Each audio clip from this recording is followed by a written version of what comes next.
Salut, moi c'est Marie-France, je suis coach amoureux depuis plus de 15 années et aujourd'hui je vous donne 5 clés pour avoir plus de confiance en vous.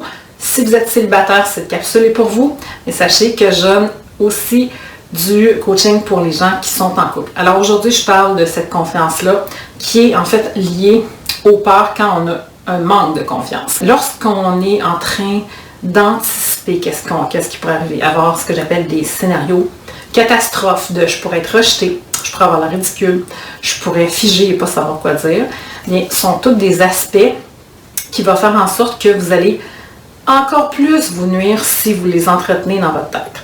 Alors, première chose importante, c'est de ne pas anticiper mentalement ce qui pourrait arriver. Deuxième clé importante, c'est de penser à socialiser plutôt que de dire j'approche quelqu'un pour draguer. Alors, au début, quand on parle à quelqu'un, ce que je dis, c'est pensez pas à plus tard si je veux le séduire. Pensez pas à je veux flirter avec cette personne-là. Pensez à n'importe qui que vous allez approcher, puis vous allez socialiser avec la personne d'abord. Et chaque personne, chaque situation est unique, donc il n'y a pas évidemment de recette et de phrases toutes faites. Troisième clé importante, c'est d'avoir la volonté de s'améliorer. Il y en a pour qui approcher les autres, avoir une conversation, c'est facile. Ils ont développé ces compétences-là quand ils étaient jeunes socialement. Ça a été en fait quelque chose qui était dans leur développement, dans leur enfance, leur adolescence. Et d'autres, non. Alors, c'est des capacités relationnelles qui se développent. Et de nos jours, il y a des techniques qui peuvent venir réveiller ce potentiel-là que vous avez.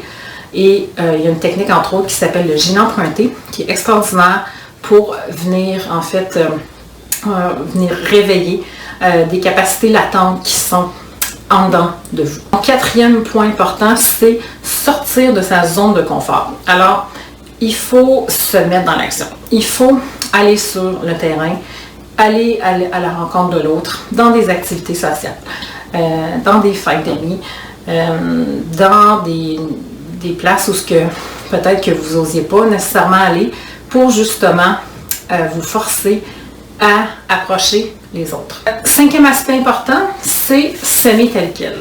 Alors ça a l'air peut-être un peu cliché de dire ça, mais comment vous voulez qu'on vous aime si vous n'aimez pas vous-même? Alors tout le monde a des défauts, même les gens les plus beaux. Alors aimez vos qualités, mais vos défauts aussi. Vous avez tous des lacunes, on en a tous, on n'est pas parfait, mais il faut les accepter et s'aimer tel quel. Alors espérant que les petites clés que je vous ai données aujourd'hui vont vous aider. Et si vous avez le goût de développer justement vos habiletés relationnelles, je vous invite à faire un essai de coaching gratuit avec moi. Et pour ça, vous avez juste à remplir le formulaire sur mon site web de coach-amoureux.com. Je vous dis à la prochaine. Bye!